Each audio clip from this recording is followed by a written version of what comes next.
හරි දරුවනේ.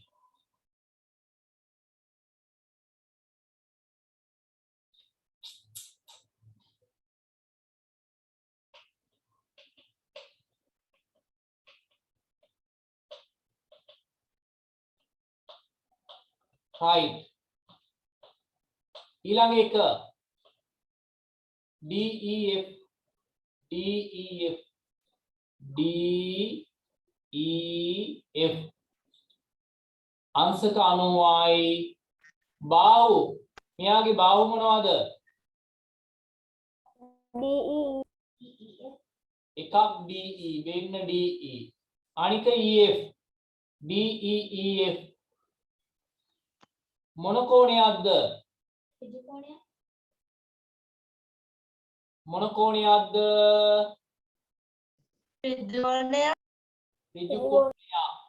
ඍජු කෝණයක්.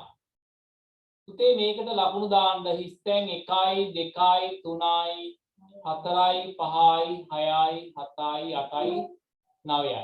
හිස්තැන් 9ක් තියෙනවා. 9ම හරිනම් 9ක් දාන්න. අනේ අර වරහන් ඇතුළේ ලියා ගන්න කිව්වේ මොකද්ද? පරාවර්ත කියලා ලියා ගන්න. පරාවර්ත.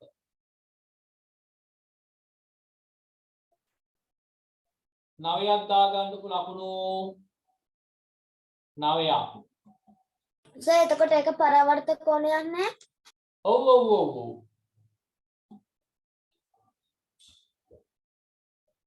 ස්ථිතික කෝණයකට හා ගතික කෝණයකට උදාහරණ.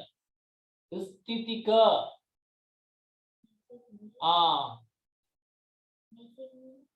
මේසේ මුල්ල හරි.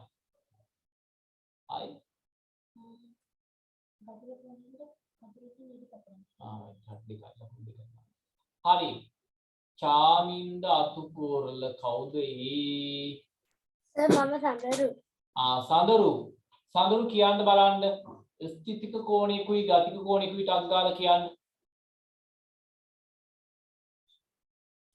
හරි සර්. ස්ථිතික කෝණයකුයි ගතික කෝණයකුයි ටක් ගාලා කියන්න සඳරු. පොතේ දාර පොතේ මොකද්ද? පොතේ දාරේ උඩ සුදු කෝණය. මෙහෙම ලියන්න ඕනේ පුතේ. පොතේ මුල්ලේ දාර කියලාවත් ලියන්න ඕනේ. පොතේ මුල්ලක දාර. සර් ඔව්. සර් මුල්ලක දාර වල අංශක වෙනස් වෙන්නේ නැද්ද? පිටු වරනකොට වහනකොට? නෑ එතන නෙවෙයි කියන්නේ පුතේ. පොතේ මුල්ලක් කියන්නේ සුයින් අර දැන් මේ පොත ගත්තොත් පේනවද මේක? පේනවද? මේක දැන් මෙන්න මේ මුල්ලක් ගත්තොත් ඒක වෙනස් වෙන්නේ නෑනේ නේද? මේ මුල්ල වෙනස් වෙන්නේ නෑ සර්. හරි. පොතේ මුල්ලක දාර. ආයි කියන්න සඳරු ගතිකයකට මොකද්ද ලියුවේ?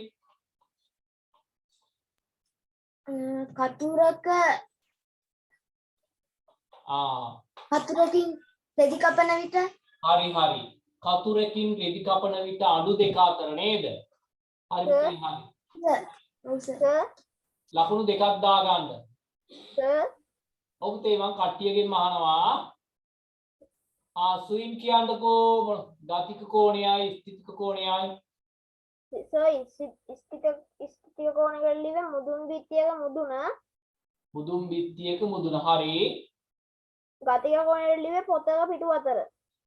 පොතක ඒක ලියන්න ඕනේ පුතේ. පොත එහෙනම් පොත පෙරලනකොට නේද? පොත පිටු පෙරලනකොට නේද? දැන් මේ වගේ පෙරලනකොට ඔය කෝණය අර කෝණයනේ. එහෙම ලියන්න ඕනේ. පොත පෙරලන විට පිටු අතර. හරි. ගවීෂ මොනවද ලිව්වේ? සර් මම මේ ප්‍රශ්නේ ලිව්වේ නෑ. මේ ප්‍රශ්නේ අතහැරලා ඉතුරු ප්‍රශ්න ටික ලිව්වේ. හරි පුතේ අහගෙන ඉන්නේ උනාට හරි. මිහිෂා මොනවද ලිව්වේ? ස්ථිතික කෝණයකට මේසෙක මුල්ලක්. ඔව් මේසෙක මුල්ලක්. ගතික කෝණයකට කතුරකින් කොලයක් කපද්දි තල දෙක අතර. කතුරකින් කොලයක් කපන විට අණු දෙක අතර. හරි ලකුණු දෙකක් දාගන්න. සඳුනි මොනවද? කියන්න. පුතේ පවන්ත කියන්න. මං අහනවා කට්ටියගෙන් මහා පවන්ත කියන්නකෝ එනම්. පවන්ත කියන්න. ස්ථිතික කෝණයට ලිව්වේ ස්ථිතික කෝණයට ලිව්වේ ගෙදරක බිත්තියේ මුල්ල ගෙදරක බිත්තියක මුල්ල. හරි. ගතික කෝණයකට ලිව්වේ පිටු පෙරලෙනකොට. පිටු පෙරලනකොට පිටු අතර කෝණය. හරි. හරි. හරි. ලකුණු දෙකක් දාගන්න. right. සයිරි කියන්න දෙක. දොරක මුල්ලක දොරේ මුල්ල. හරි.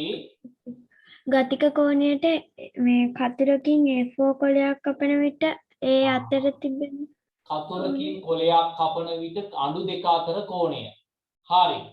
ලකුණු දෙකයි. සේනොලී කියන්න පුතේ. ස්ථිතික කෝණය පොතක කවරයේ දාර අතර ඇති කෝණය. ගතික කෝණය ඔරලෝසුවේ මිනිත්තු කටුව හා පැය කටුව අතර කෝණය. ඔරලෝසුවේ මිනිත්තු කටුව හා පැය කටුව අතර කෝණය. හොඳයි. වෙනස් විදිහ එකක් කිව්වා. හරි. ලකුණු දෙකක් දාගන්නකෝ. right. මෙනුල කියන්න පුතේ. සර් ඔව් කියන්න පුතේ. සර් මම මෙනුල කතා කරන්නේ සර් අනේ මට සිග්නල් නෑ. අනේ ඇත්තද? හරි පුතේ අනේ ඔයා මගෙන් රෙකෝඩින් එක ඉල්ලලා තිබ්බා මං එවන්නම් දරුවෝ ඈ ගිය සතියේ එකක්. ඔව් සර් අනේ අද එකක් පුළුවන් නම් එවනවාද? හරි පුතේ හරි අනේ සෝරි ඈ. මේ දවස්වල ඉස්කෝලේ හින්දා වැඩ වැඩිනේ. අපි පටන් ගමු ක්ලාස් එක ඈ. ඔන්ලයින් අටේ පන්ති අපි පටන් ගමුකෝ ඈ. right. හරි. හරි. හරි.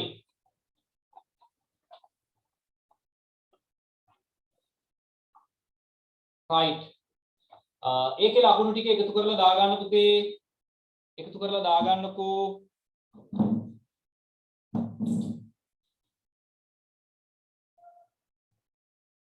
ඊළඟ එක 4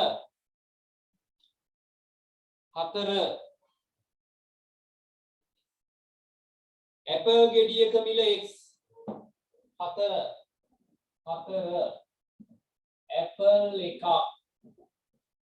ඇපල් එකක් x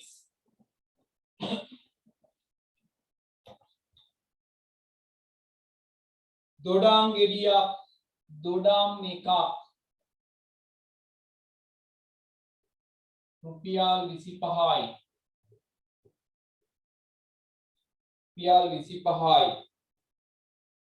ඇපල් ගෙඩි 3යි දොඩම් ගෙඩි 2යි. මිලදී ගන්න රුපියල් කීයක් ඕනේද? 140ක්. ඇපල් ගෙඩි කීයද පුතේ? 3යි. ඇපල් ගෙඩි 3ට කීයද? ඇපල් ගෙඩියක් x නම් ඇපල් ගෙඩි 3x. දොඩම් ගෙඩි කීයද? දොඩම් ගෙඩි 2ට.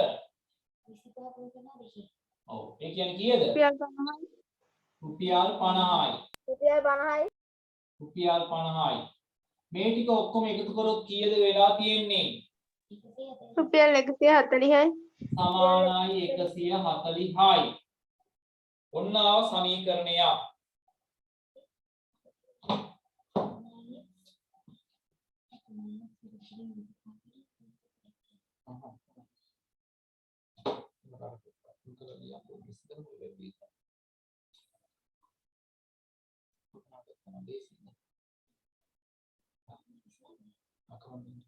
හරි. ඊට පස්සේ පුතේ මේ සමීකරණය විසඳන්න කියනවා. x කීයද ආවේ? සයුරු x කීයද ආවේ? මොකද්ද සර්? x කීයද ආවේ? රුපියල් 30යි. රුපියල් 30යි. අපි බලමු 3යි x ධන 50 සමානයි 140යි. ඔයාලට මතකයි නේද පුතේ සමීකරණ හදන විදිය? ඔව් සර්. ඉතා වැදගත් ඈ. ඉතා වැදගත්. මේවා බැරි වුණොත් අටේ පන්තියේදීත් අමාරු වෙනවා.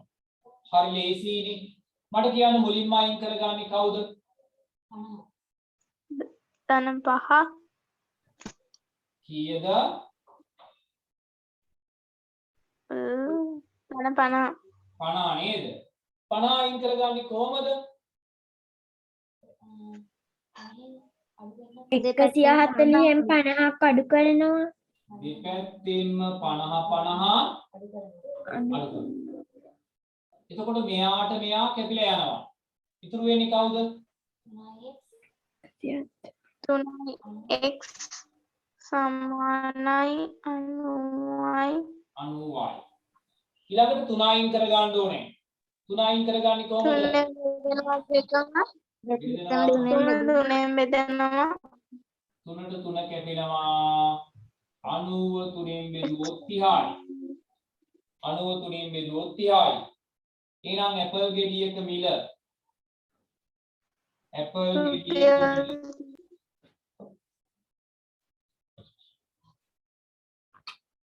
රුපියල් 30යි. ඇපල් ගෙඩියක මිල රුපියල් 30යි. ආවද මේ උත්තරේ? ඔව් සර්. ඔව් සර් හොඳයි ඈ. හොඳයි. B කොටස. සර් ලකුණු ලකුණු මම පස්සේ කියන්නම් ඈ. ලකුණු ටික කියන්නම්කෝ. B කොටස.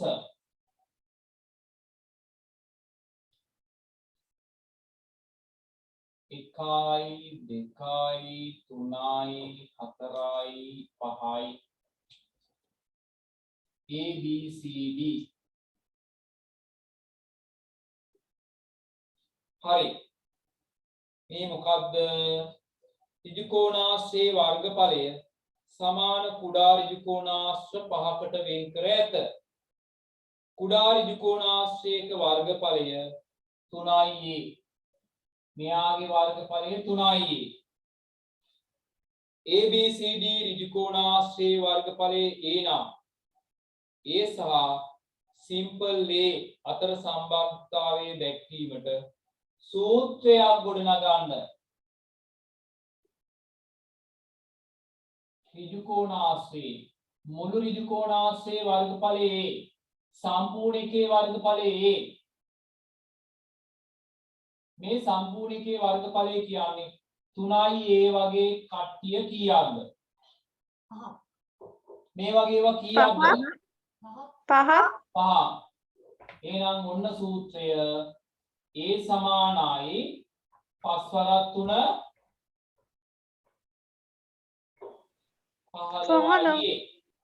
15i. ඔන්න පුතේ සූත්‍රය. ඒක තේරුණාද දන්නේ? සර් කියන්නකෝ. සර් ඔව්. a සමානයි 5යි වරහන් ඇතුලේ 3යි a කියලා දැම්මොත් වැරදිද? නෑ හරි.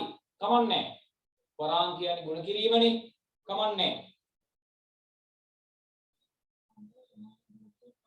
කමන්නේ. 3යි a ගුණ කිරීම 5. හරි. ප්‍රමිලක්කම් 2 ABCD ඍජුකෝණාශ්‍රයේ වර්ගඵලයට වඩා වර්ග ඒකක 4ක් අඩු වෙනස් ඍජුකෝණාශ්‍රයක වර්ගඵලය D නම් B සහ A අතර දැක්වීමට සූත්‍රයක්. තව එකෙක් ඉන්නවා. තව ඍජුකෝණාශ්‍රයක් ඉන්නවා. එයාගේ වර්ගඵලය B ලු. එහෙනම් එයාගේ වර්ගඵලය මෙයාගේ වර්ගඵලයට වඩා B කියන එක්කෙනාගේ වර්ගඵලය කොච්චරක්ද අඩු? කොච්චරක්ද අඩු? එහෙනම් මේකෙන් අඩු කරන්න ඕනේ කීයක්ද? මේකෙන් 4ක් අඩු කරොත් අන්න අපිට එනවා කාගේ වර්ගඵලයේද? B ගේ වර්ගඵලය. right. ප්‍රමිලක්කම් 3 A සමානයි 2 වන විට A හා B ඍජුකෝණාශ්‍රවල වර්ගඵල වෙන වෙනම හොයන්න. හරි. A සමානයි 2යි. එහෙනම් A ගේ වර්ගඵලය 15යි නේ. A කියන්නේ 15 ගුණ කිරීම කීයද? A ගාවට ආදේශ කරන්නේ කවුද? A කීයද? A ගාවට ආදේශ කරන්නේ කීයද පුතේ? 1 2. 15 වරක් 2 30යි. b ගේ වර්ගඵලය 15යි a ඍණ 4නේ. a ගාවට ආදේශ කරන්නේ කවුද? 2 අඩු කිරීම 4. 15 වරක් 2 30යි. අඩු කිරීම 4. හේන් 4ක් කීයද? 26යි. ආවද මේ උත්තර දෙක? ඔව් සර්. ඔව් සර්. ආවනම් හොඳයි. අපි ලකුණු දාගමුකෝ. ලකුණු මේකට දාන්න ලකුණු දෙකක්. ලකුණු දෙකක්. මේකට දාන්න ලකුණු 3ක් 5යි. මේකට දාන්න ලකුණු දෙකක් 7යි. මේ දෙකට දාන්න මෙයාට 2යි මෙයාට 2යි. දෙක දෙන්නේ යාට 11ක් එනවනේ. කොහොම දාගන්නකෝ ලකුණු ටික. හරි සර්. හරි. ඉතින් එකතු කරලා 11න් දාගන්න. 11න් දාගන්න. හරි. අපි පුතේ මුළු ලකුණු මහන්නම් වෙලා යන නිසා කරමු අපි නැත්තක් දාලා. එතකොට කමක් නැද්ද? කමන්නේ සර්. හරි. කවන්නේ සර්. හරි.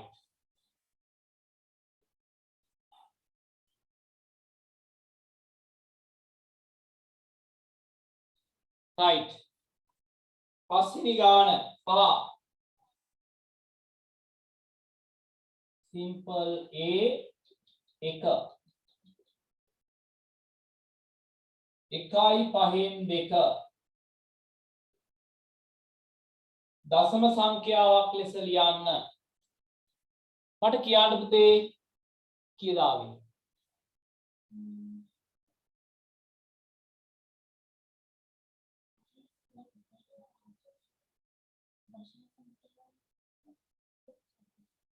දශම සංඛ්‍යාවක් ලෙස ලියන්න.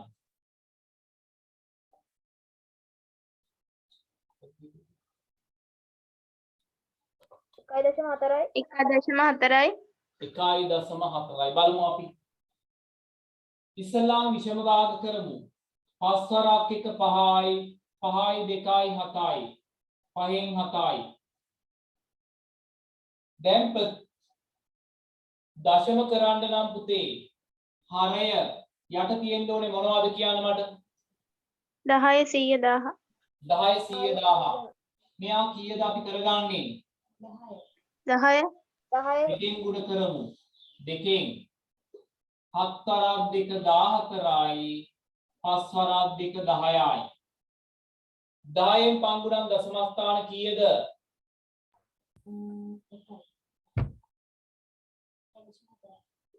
10න් පංගු දශම ස්ථාන 1යි. 1.4යි. ලකුණු පස්සේ ප්‍රමිලක්කම් 2 2.3 භාග සංඛ්‍යාවක් ලෙස කොහොමද ලියුවේ පුතේ? 2යි 10න් 3. කවුද ඒ කිව්වේ? සර් සුවින්. ස්වින්. හරි. ආයේ මේසා කොහොමද ලියුවේ? සර් ඒකට උත්තර ලිව්වේ නෑ මම. අපරාධී. right. දමිරු කොහොමද ලියුවේ?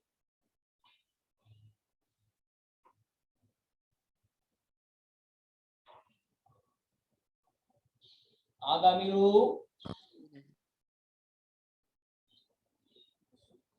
right. දමිරු හැංගිලා ඉඳලා මට නමවත් අහුන්නේ නැහැ. right. හරි. මේක මේ විදිහම හරි. දශම ස්ථාන 1යි. එහෙනම් 10න් පංගු 10න් 23 කියලා ලිව්වත් හරි. නැත්තම් 2 ලියලා 10න් 3 ලිව්වත් හරි. මේ දෙකම හරි. මේ දෙකම හරි. දෙකම හරි. B කොටස 1 2.0.4.3 ගුණ කිරීම 4 අපි දරුවනේ දශම පැත්තක දාලා ගුණ කරමුකෝ 4 වරක් 3 12යි ඉතුරුයි 1 4 වරක් 4 16යි 1යි 17යි ඉතුරුයි 1 4 වරක් බිංදුව බිංදුවයි ඉතුරු 1 ලිව්වා 4 වරක් 2 8යි දැන් දශම ස්ථාන කීයක් තියෙන්න ඕනේද 3 2යි 3යි මේක දාවේ පුතේ උත්තරේ ඔව් සර් ඔව් සර් හරි හරි දෙවෙනි ගාන 7.2යි 4යි 3යි 8 ගුණ කිරීම 1000 10න් ගුණ කරනකොට දශම තිතට මොකද වෙන්නේ දශම දිග 3 පාරක් දකුණු පැත්තට යනවා 3 පාරක් දකුණට යනවා 3 පාරක් දකුණට යනවා 1යි 2යි 3යි මෙන්න මෙතෙන්ට යනවා 7යි 2යි 4යි 3යි දශම 8 හරි නේද ඔව් සර් හරි තුන්වෙනි එක 1.3යි 6 බෙදීම 10 බෙදනකොට මොකද වෙන්නේ දශම දිග එකපාරක් වම් පැත්තට යනවා ඔව් දශම තිත එකපාරක් වමට යනවා ඉස්සරහට යනවා එහෙනම් ඉස්සරහට ගියොත් බිංදුවයි දශම 1යි 3යි 6යි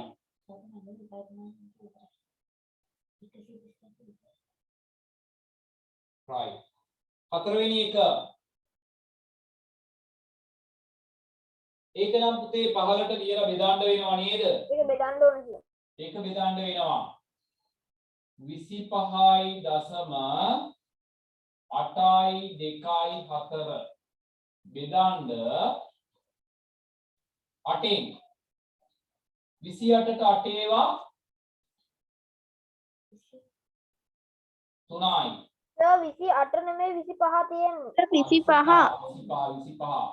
25ට 8 ඒවා 3යි 24යි එකක් ඉතුරුයි හිත දැම්ම උඩට 8 ගත්තා 15ට 18ට 8 වරක් 2යි 16යි දෙකක් ඉතුරු 2 ගත්තා 15ට 22යි 22ට 8 ඒවා 2යි දෙකයි ඉතුරුයි 16යි 6 උතර ගත්තා 4 ගත්තා 64ට 8යි 8 වරක් 64යි හරි 3.2.2 8 ආවාද ඔව් සර් ආවා ඔව් සර් ආවා හරි එහෙනම් ලකුණු දාගන්න මේකට 2යි මෙයාට 2යි 4යි මෙයාට 2යි 6යි මෙයාට 2යි 8යි මෙයාට 1යි 9යි මෙයාට 2යි 11යි දාගන්නකො මේ විදිහට ලකුණු හරි සර් 11ම ආව නේද ඔව් සර්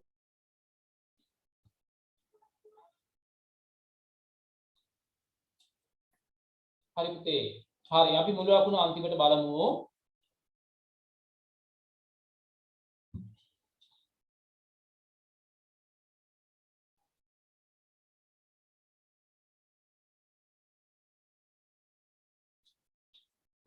හයවෙනි ප්‍රශ්නය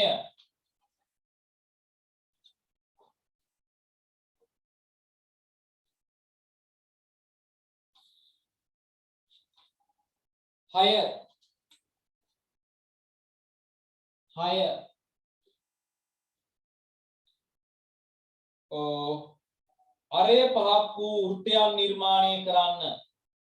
පුතේ කව කට්ට පහට පළල් කරලා ඇන්දද වෘත්තයක්? ඔව් සර්. ඔව් සර්. හරි.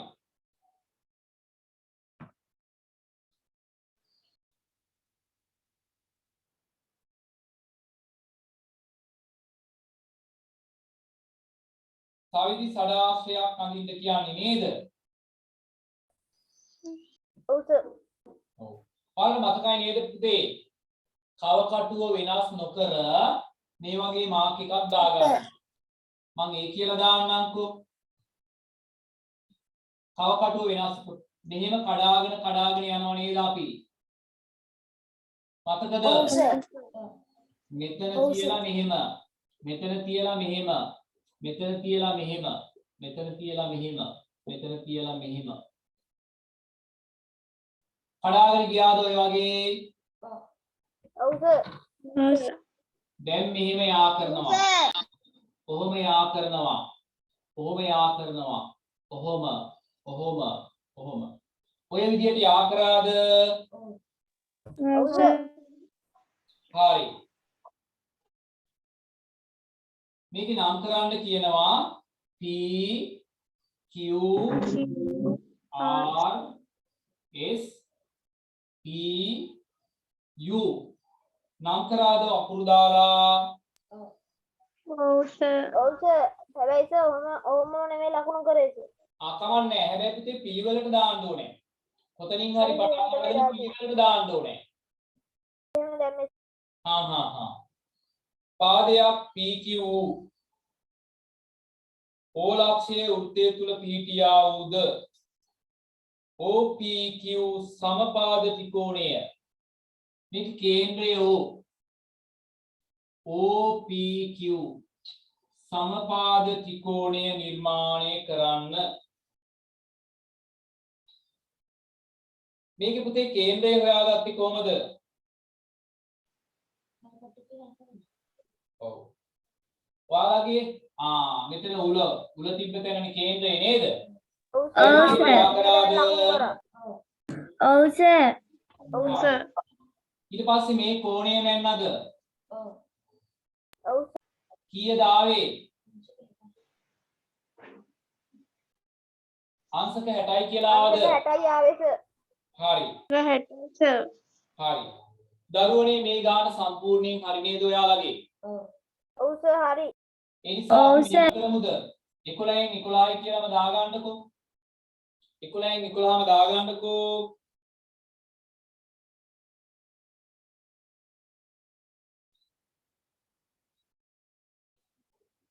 අන්තිම ගාන.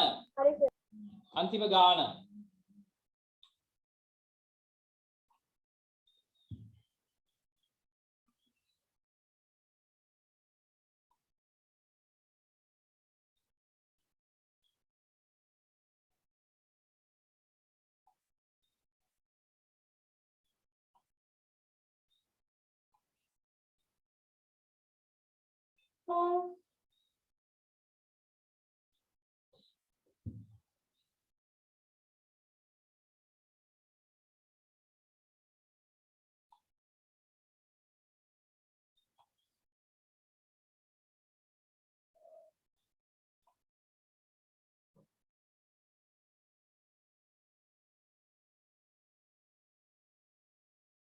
right. එක්තරා අයිස්ක්‍රීම් කර්මාන්ත ශාලාවක වැනිලා ස්ට්‍රෝබෙරි චොක්ලට් රසයෙන් යුත් අයිස්ක්‍රීම් නිෂ්පාදනය කරයි. මුල් මාස 3ේදී වෙළඳපොළට නිකුත් කළ අයිස්ක්‍රීම් තමා මේ තියෙන්නේ. අකණ්ඩව ඉල්ලුම වැඩි වී ඇත්තේ කුමන රසයෙන් යුත් අයිස්ක්‍රීම්ද? එnde ඉල්ලුම වැඩි වෙලා තියෙන්නේ මොනවටද? ස්ට්‍රෝබෙරි. වැනිලා. එnde වැඩි වෙලා කොහොමද වැනිලා තියෙන්නේ? වැනිලා. වැනිලා නේද පුතේ? ඔව් සර් ස්ට්‍රෝබෙරි එකක් සමාන වෙලා තියෙනවා. ඔව්. ජනවාරි මාසේ වැනිලා 200ක් ඉල්ලලා පෙබරවාරි මාසේ වැනිලා කීයද 5000 5000 මාර්තු මාසේ වැනිලා කීයද 6000 2000යි 5000යි 6000යි එnde ඉල්ලුම වැඩි වෙලා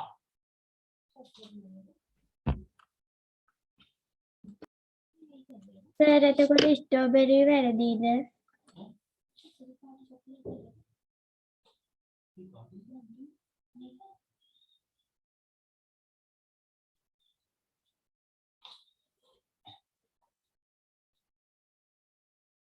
හරි නේද ජනවාරි මාසේ 2000යි වැනිලා පෙබරවාරි මාසේ වැනිලා 5000යි මාර්තු මාසේ 6000 වෙලා එන්න වැඩි වෙලා නේද වැනිලා හරි ඊළඟ එක ජනවාරි මාසයේ තුල නිපද වූ චොක්ලට් රසයෙන් යුත් අයිස්ක්‍රීම් ප්‍රමාණය ජනවාරි මාසයේ චොක්ලට් රසයෙන් යුත් අයිස්ක්‍රීම් ප්‍රමාණය කොච්චරද 8000යි 8000යි 8000යි පෙබරවාරි මාසයේ තුල නිපද වූ මුළු අයිස්ක්‍රීම් ප්‍රමාණය ලීටර් කීයද පෙබරවාරි ඔව් වැනිලා 5000යි 16000යි පෙබරවාරි 16000යි ඔව් වැනිලා 5000යි නේද ස්ට්‍රෝබෙරි 4000යි 5000යි 4000යි 9000යි එතකොට චොක්ලට් ඒවා 7000යි 7000යි 9000යි 16000 දාවේ ඔව් ඔව් සර් සර්. 16000යි ලීටර් 16000යි හරි පුතේ වැරදුනා නම් හදාගන්න සර් ඔව් ඔව් සර් එකේ දෙවෙනි උත්තරේ කියන්න පුළුවන්ද? දෙවෙනි එකට උත්තරේ දෙවෙනි එකට ආවේ මොකද්ද ජනවාරි මාසය තුල නිපද වූ චොක්ලට් 8000 හතරවෙනි එක මාර්තු මාසයේ නිපද වූ චොක්ලට් රසයෙන් යුත් අයිස්ක්‍රීම් ප්‍රමාණය පෙබරවාරි මාසයේ නිපද වූ ස්ට්‍රෝබෙරි අයිස්ක්‍රීම් ප්‍රමාණය අතර වෙනස මාර්තු චොක්ලට් කොච්චරද මාර්තු චොක්ලට් 6500යි එතකොට පෙබරවාරි ස්ට්‍රෝබෙරි කීයද 4000යි 4000 එතකොට ඒ දෙක අතර වෙනස කීයද පුතේ මාර්තු 6500යි 2500යි 2500යි නේද 2500යි 2500යි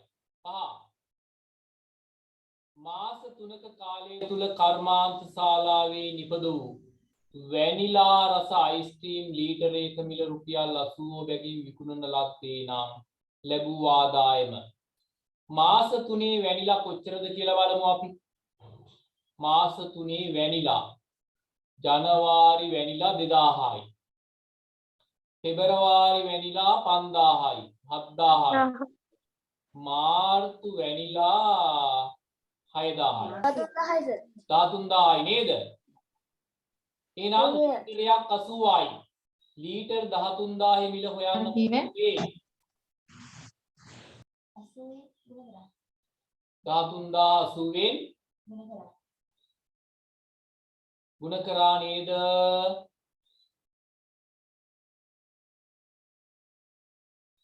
හරි නේද දරුවනේ 13080ෙන් ගුණ කරා කීයද ආවේ 13080ෙන් ගුණ කරා කීයද ආවේ -46යි කීයද ආවේ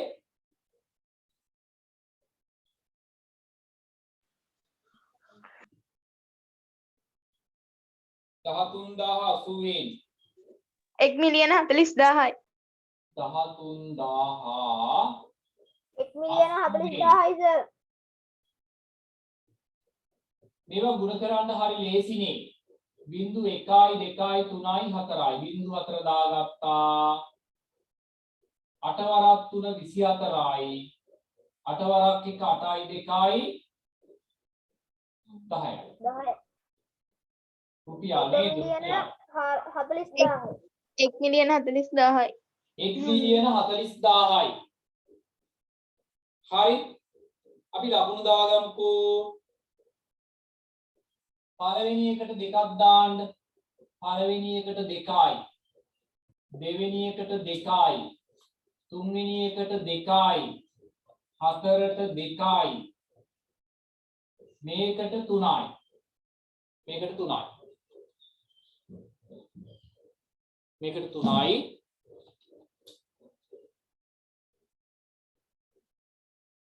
පාරපතේ ලකුණු එකතු හදාන්න කියලා දෙන්න ඕනේ නෑ නේද දැන්? නෑ සර්. පළවෙනි ප්‍රශ්නේ අනිවාර්යයි. තව ප්‍රශ්න කීයක්ද ගන්නෙ? 4යි. ඔව්. පළවෙනි ප්‍රශ්නේ ලකුණු අනිවාර්යෙන් අරගෙන තවත් වැඩිම ලකුණු තියෙන ප්‍රශ්න 4ක ලකුණු අරගෙන එකතුව හොයලා එවන්නකෝ. එවන්න බලන්න කට්ටියම.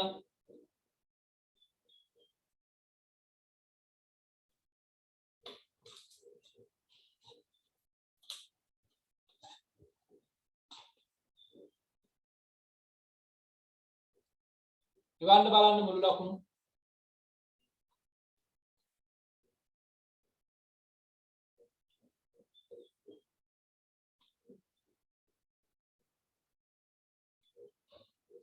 අනු 2යි ස්වීන් හොඳයි.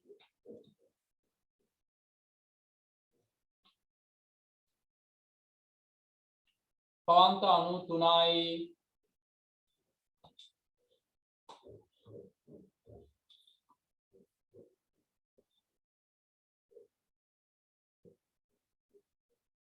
ස්වීන් 92යි. පවන්ත 90යි. ගවිස 93යි. සෛරි 96යි. මීසා 100යි. සේනුලි 95යි. හොඳයි දරුවනි.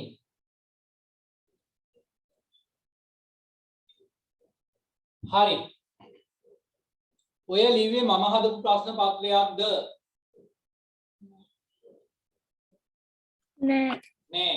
ඔය ලිව්වේ 2019 වර්ෂයේ බස්නාහිර පළාතේ ළමයි ලියපු ප්‍රශ්න පත්‍රය. නේද? එහෙමනම් පුතේ ඔයාලා ලියන ප්‍රශ්න පත්‍රයේ ඔය වගේ ලකුණු ගන්න බැයිද ඔයාලට? පුළුවන්. පුළුවන්. එහෙනම් පුතේ වාර විභාගයේදී ඔය වගේ ලකුණු ගන්න ඔයාලට පුළුවන්. අපි ලබන සතියේත් මම පුතේ වාර විභාග ප්‍රශ්න පත්‍රයක් ඔයාලට දානවා. ඒකටත් උත්තර ලියලා පන්තියට සම්බන්ධ වෙන්න ඕනේ. සර් ඔව්. එදාටත් තියන්නේ අඟහරුවාදාටමද නැත්නම් බ්‍රහස්පතින්දාටද? අඟහරුවාද පුතේ වෙලාව වෙනස් කරන්න ගියොත් අමාරුයි. අඟහරුවාද තියෙන්නේ. සර්. ඔව් පුතේ. සර් දැන් ලෙෆ්ට් වුණාම ආයි ජොයින් වෙනවද? එපා. ආයි ජොයින් වෙන්න එපා. එහෙනම් පුතේ මට ඊළඟ තව පන්තියක් තියෙනවා. 7 ළමයි ලියවෙන්න කට්ටියටම ආයිබෝවන්. ආයිබෝවන් සර්. දෙවන් සර්ණයි සර්. මම ඔයාලට පේපර්